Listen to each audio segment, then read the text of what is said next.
There are moments when you realize you've been standing in the wrong place for a long time. Not because you chose it, but because it was decided for you. My wife's voice was sharp in the parking lot. "Stay in the back, don't embarrass me." I nodded. I always did. The gala wasn't casual. You could tell from the drive up the river road, from Marianne checking her lipstick 3 times in the mirror, smoothing her dress like we were headed to a photo shoot instead of a fundraiser. The new owner was in town, she'd said. Donors would be watching. Optics mattered. Inside, the ballroom smelled like money, polish and perfume, something floral piped through the vents, polished surfaces, measured laughter, music low enough to soften conversation without interrupting it. Everyone moved like they knew the choreography. Marianne glided ahead, heels clicking, shoulders back. She looked right at home. I did not. The tux was rented. The collar itched. But my hands were the real problem. In the restroom earlier, she'd grabbed my wrist like she was checking a watch. "God, Tom," she said, lowering her voice, "they look rough." "They're hands," I said. She pulled a small tube from her purse. "Here, just cover the worst of it." I stared at the beige smear on my palm, the calluses, the scar, the pale question mark from a live wire that bit me in '03 when a breaker was mislabeled and the homeowner swore everything was off. "These are from work," I said. "And this," she said, nodding toward the ballroom, "is from success. Please don't make this harder than it already is." I washed the stuff off in the sink, watched it swirl away like it didn't matter, like I didn't. Back in the ballroom, she placed me behind her shoulder, a half step back, close enough to fetch a drink, far enough to be unseen. Near the edge of the room stood a marble column, decorative, useful mainly for blocking sight lines. I stopped there. No one asked me to.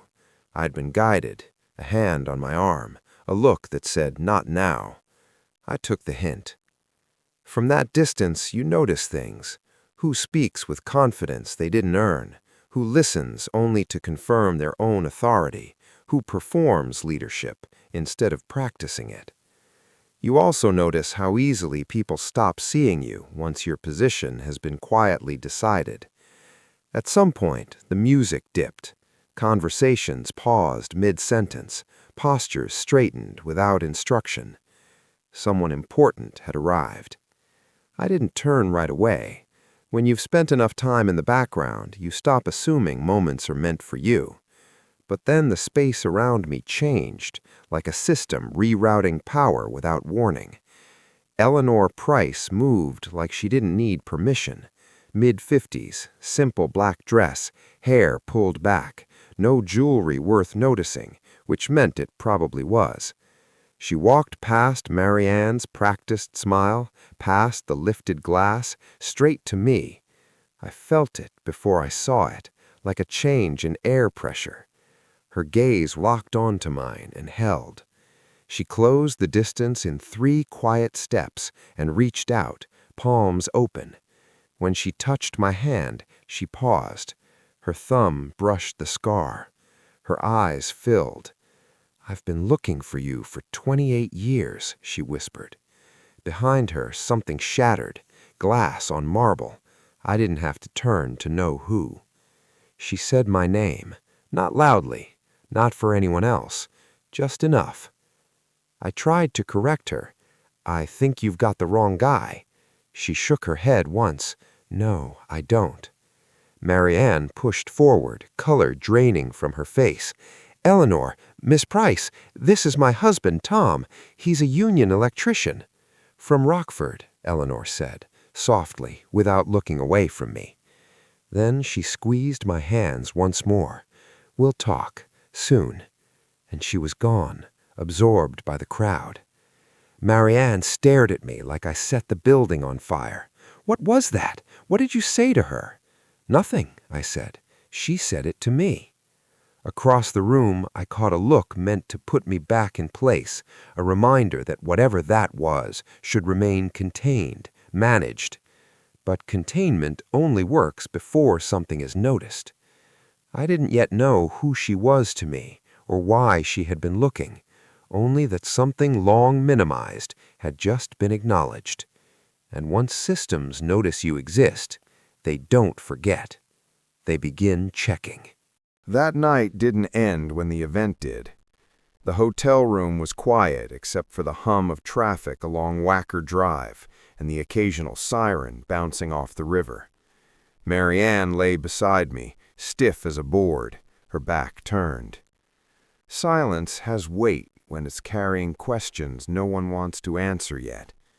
I stared at the ceiling, replaying the moment, not the words, but the certainty behind them. Recognition like that doesn't come from chance. It comes from history, from records. By morning, Mary Ann was already dressed. She stood at the window with her phone pressed to her ear, whispering sharp little sentences. When she noticed me watching, she turned her back. On the drive home to Rockford, she didn't bring it up. Neither did I. The silence sat between us like a third passenger. It broke 2 days later. I was at the kitchen table with a mug of coffee when my phone buzzed. Unknown number, Chicago area code. "Tom Keller?" a woman asked. "Yes." "This is Eleanor Price." I closed my eyes. We met at a diner just off Alpine Road, the kind with vinyl booths and a bell on the door that still jingled. Eleanor was already there, sitting with her back to the window, hands folded around a chipped mug. No entourage, no assistant, just her. That restraint mattered. "You still drink it black?" she said as I slid into the booth. I never stopped. She smiled, the smallest curve of her mouth, and for a second I saw her younger, laughing in the bleachers with a cardboard tray of nachos balanced on her knees. I laughed, short and surprised. I couldn't even afford a car back then. "You had something better," she said. "You were steady." The memory hit me hard, the smell of cut grass, the taste of dust, my dad's voice from the stands before he got sick. I told her why I left baseball, about the funeral, about the bills, about the job at the plant that turned into an apprenticeship, then a union card. "I wrote you," she said quietly, "after I moved. I called, I even asked around. I never got anything." She nodded like she'd expected that answer. "I know." I didn't ask how she knew. I was afraid of the answer. We talked for an hour, about Rockford changing, about work, about time. When we stood to leave, she slid a card across the table. "If you ever need to understand paperwork, call this number. It's not about money, it's about clarity." That night, Mary Ann noticed the card. "Who's Eleanor Price?" she asked, too casual. "Someone from my past." She smiled without warmth. Funny how the past shows up right when the future's on the line. I didn't respond. I went to bed thinking about letters that never arrived. And then I thought about my retirement account, because for the first time I realized I couldn't remember the last statement I'd seen.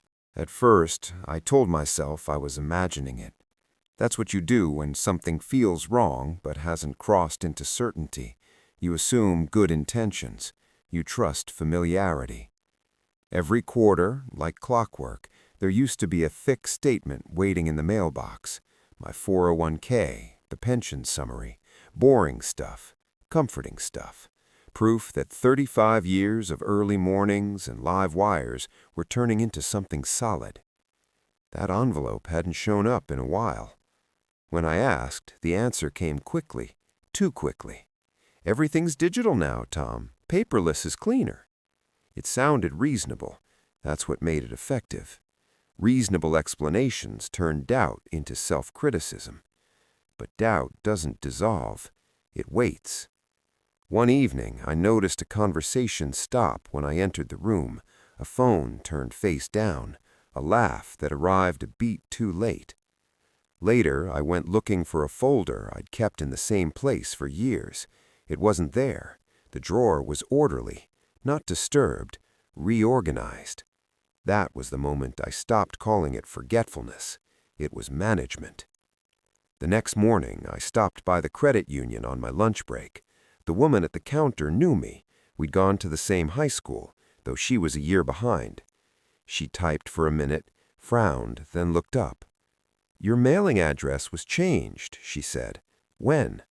"About 6 months ago." "To where?" She hesitated. "To a P.O. box in town." My stomach dropped. "Who authorized that?" She glanced at the screen. "Your wife, power of attorney." "I never signed a power of attorney. It's on file, Tom." I drove back to the shop with my hands shaking on the wheel. That evening, I asked Mary Ann to sit down. "I went to the credit union," I said. Her smile didn't reach her eyes. "Why would you do that?" "They said you changed the mailing address and that you have power of attorney." She sighed like I was a child who'd interrupted her work. "It was just easier that way. You forget things." "I don't forget my own name." "Don't be dramatic." I asked to see the paperwork. She brought a folder from the kitchen drawer and slid it across the table. It was thick. Tabs, signatures, dates. My name was on it. "See," she said gently, "you signed." I looked at the signature. It was mine, or close enough. I remembered the day she'd handed me a stack of forms after dinner, said they were updates for insurance and benefits. I'd signed where she pointed.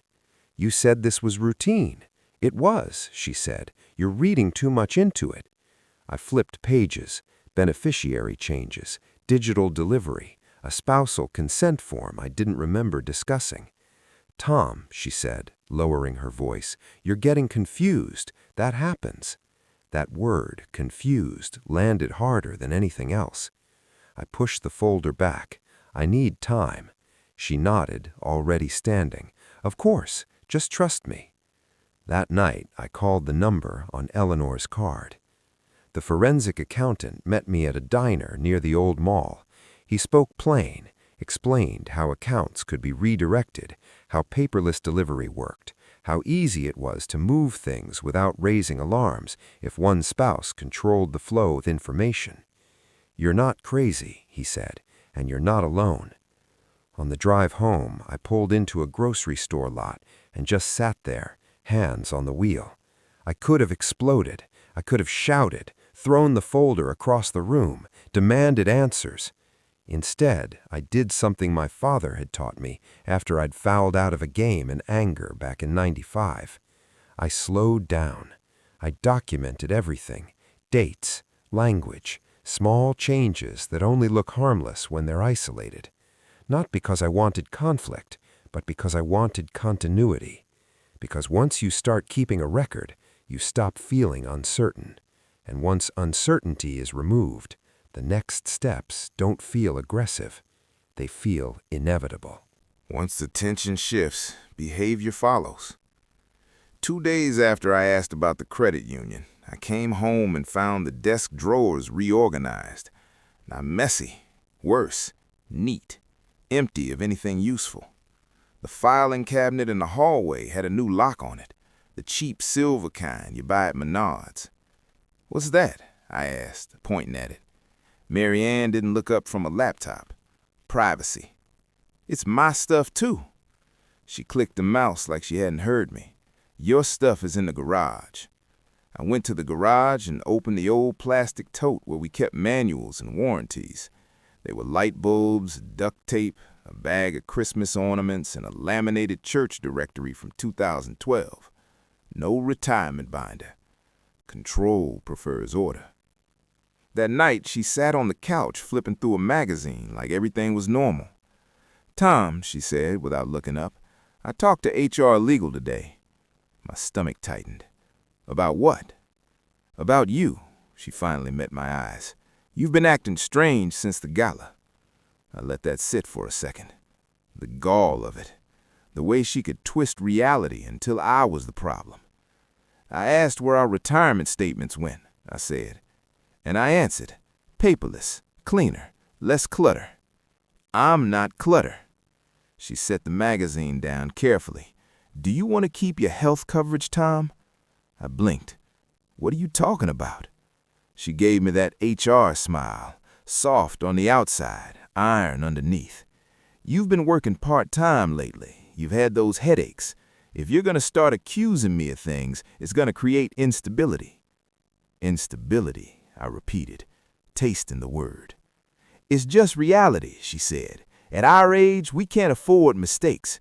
You don't understand how these benefits work. There it was again, that line she'd been using like a hammer. You don't understand. So I did the one thing she didn't expect. I nodded. Okay, show me. Her eyes narrowed. Show you what? The accounts. Log in right now. She hesitated just long enough to tell me she wasn't used to being challenged. Then she picked up her laptop and turned it toward me, fingers flying across the keys. You'll just get overwhelmed. I'll try. She logged in fast like a practiced magician. The screen flashed, numbers appeared. She scrolled quickly, too quickly, then snapped the laptop shut. See, everything's fine. That's not showing me. It is, she snapped, then softened the tone. Tom, you're not thinking clearly. I stared at her, at the woman I'd defended at funerals and holidays and PTA meetings, the woman who used to lean her head on my shoulder at the drive-in back when we still laughed. I'm thinking clearer than I have in years, I said. The next afternoon, I went somewhere neutral, public, quiet, a place where patience is assumed and asking for help doesn't register as conflict. The Rockford Public Library. I sat at a computer that wasn't mine and followed instructions given without judgment, step by step, slowly enough that accuracy mattered more than speed. I pulled out my phone and called the forensic accountant again. Okay, talk to me like I'm 5. He chuckled. That's half my job. Email recovery, security questions, 2-factor authentication. I fumbled through the library keyboard like it was covered in grease. After 40 minutes, I finally got into an old email, one Mariana didn't know I still had access to, from back when the union apprenticeship program made us do online modules. And there it was. Notifications, account changes, address updates, a confirmation of beneficiary update that I'd never seen because it had been sent to the new paperless inbox Marianne controlled. I printed everything, one page at a time. The printer squealed like it hated me, but it spit out proof. Paper doesn't confront you. It waits. By the time I left, I had a stack in my hands and something steadier in my chest. Not confidence, grounding, the kind that comes from alignment with facts. That weekend, Marianne hosted a donor brunch at our house. She didn't ask me, she informed me.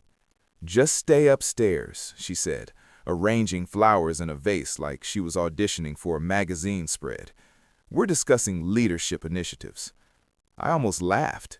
Leadership in my own home. The house filled gradually, voices layered with confidence, compliments circulated like decor, intentional, curated, designed to reinforce who belonged at the center of things. I stayed upstairs at first, not because I was told to this time, but because I wanted to choose the moment I entered. From the landing, I heard a word that settled uncomfortably. Curated. It was said with approval, as if the house itself had been assembled to project taste, leadership, control, as if anything inconvenient had been edited out, including me. That was when resolve replaced hesitation. I changed clothes, work boots softened by use, worn jeans, a plain button-down shirt I'd ironed myself. No statement, no camouflage. When I walked downstairs, the reaction wasn't loud. It never is. Conversations thinned. Someone paused mid-sentence. She saw me immediately. The look wasn't panic. It was calculation, a fast reassessment of variables. "Tom," she hissed, teeth barely moving. "What are you doing?" I answered evenly. "Living here." A couple of people turned. One of the donors, a gray-haired man in a blazer, looked at my boots and smiled like he approved. "Those Red Wings?" he asked. "Yeah." He nodded. "Good boots. My dad wore those his whole life." For a second, I wasn't invisible. That night, after everyone left, Mary Ann cornered me in the kitchen. "You embarrassed me," she said, voice shaking with anger. I leaned against the counter and looked at her calmly. "You've been embarrassing me for years." Her face flashed red. "You think you're clever now because some billionaire talked to you at a gala?" I didn't answer that. I didn't give her anything she could twist. Instead, I went to the garage and opened a cardboard box I hadn't touched in a long time. Old baseball clippings, a faded team photo, and a cassette tape labeled in Eleanor's handwriting, Summer '95. I sat on the workbench and held it for a long time, not because I wanted to run back to the past, but because it reminded me that I used to be a man who stood in the batter's box and didn't flinch. The next morning, I got a message from Eleanor. No hearts, no sweet talk, just a time and a place. A coffee shop near downtown Rockford, quiet, neutral. When we met, she looked tired in a way money can't fix. "She didn't grow up like this," she said, glancing around as if she still couldn't believe she owned companies. "My first apartment had a leaky ceiling. I learned to keep receipts because nobody else was going to keep me safe." She slid a folder across the table. It wasn't cash, it was access. Copies of corporate policies, an outline of compliance procedures, the proper channels to submit evidence without getting crushed by Mary Ann's HR friends. "Your story needs daylight, not drama. Daylight." I swallowed hard. "She's gonna come after me." Eleanor nodded once. "Then we do this right." I walked out with the folder tucked under my arm, feeling the weight of it like a tool belt. And when the invitation arrived a week later, Ethics and Leadership Awards, dinner, Mary Ann's name in gold script, I held it in my hands and felt something almost like pity. Because she was building her whole life on image, and I was finally holding the paperwork that could bring it down, quietly, legally, one domino at a time. The Ethics and Leadership Awards dinner was held at a hotel near the river. All glass and brushed steel, the kind of place that made you feel important just by walking in. Mary Ann had planned it down to the minute. She arrived early, clipboard in hand, heels clicking like a metronome. She hugged donors, laughed at inside jokes, kissed cheeks. Her name was printed on banners beside words like integrity, transparency, corporate values. I came in 10 minutes late, not because I was nervous, because timing matters. I wore a dark jacket and clean boots, not flashy, not defiant, just me. I took the seat assigned to me, near the back, close enough to observe, far enough to be overlooked. From the stage, she looked radiant, confident, untouchable. When she started her speech, the room quieted. "At a time when trust in institutions is fragile," she said into the microphone, "it's our responsibility as leaders to uphold ethical standards, even when it's uncomfortable." I felt a strange calm wash over me, because I knew what was already moving. 3 days earlier, the documents had been delivered where they belonged, not leaked, not circulated, submitted through channels that require signatures, timestamps, and patience. Nothing dramatic. That's what made it effective. The audit committee, outside counsel, the board liaison Eleanor had quietly introduced me to. Nothing sensational, just facts. Expense reimbursements that didn't align, conflict of interest disclosures that were incomplete, HR emails documenting pressure on spouses to sign routine documents, beneficiary changes made without informed consent, paper cuts. From my seat, I noticed the first shift. A conversation stopped at the head table. A phone appeared, not to record, but to confirm. A glance passed between two people who hadn't planned to acknowledge one another. Still, the presentation continued. Words like integrity carry weight only until someone checks them. When the pause came, it wasn't confrontational, it was procedural. A hand went up near the front. "Marianne," a board member said, standing, "may we pause?" The room shifted. Chairs creaked. Someone cleared their throat. Marianne smiled tight. "Of course." He didn't sit back down. "There are some questions that need to be addressed before we continue." She tried to frame it as personal. That's instinct. Personal disputes are easier to dismiss. The response was immediate and calm. "This isn't personal, it's administrative." I stood then, slowly, without announcement. Chairs register movement when it isn't expected. Her eyes scanned the room, searching for help, for control. They found me instead. I didn't smile, I didn't nod, I just stood. The sound traveled. Fabric against chair, the scrape of boots on carpet, heads turned. "Who is that?" someone whispered. Marianne's face went pale. "This is highly inappropriate," she said, her voice suddenly sharp. "This is my husband. He's confused." There it was, that word again. I walked forward slowly, stopping a few feet from the stage. I could feel my heartbeat in my ears, but my hands were steady, steadier than they'd been in years. I didn't raise my voice. Authority doesn't come from volume, it comes from accuracy. "I'm not confused," I said. "I'm informed." A murmur rippled through the crowd. The board member nodded once. "Mr. Keller has provided documentation, substantial documentation." Marianne laughed, a brittle sound. "This is a personal matter, a marital dispute." "No, it's a compliance issue." The projector behind her flickered to life. Email headers, dates, policy excerpts. Screens illuminated behind her, not opinions, not accusations, records, sequences, verifications, information that doesn't argue back. She reached for the lectern as if it might steady her. "You don't understand," she said, her voice cracking.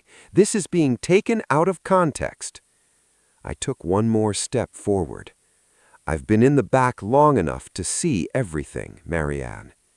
Silence fell hard.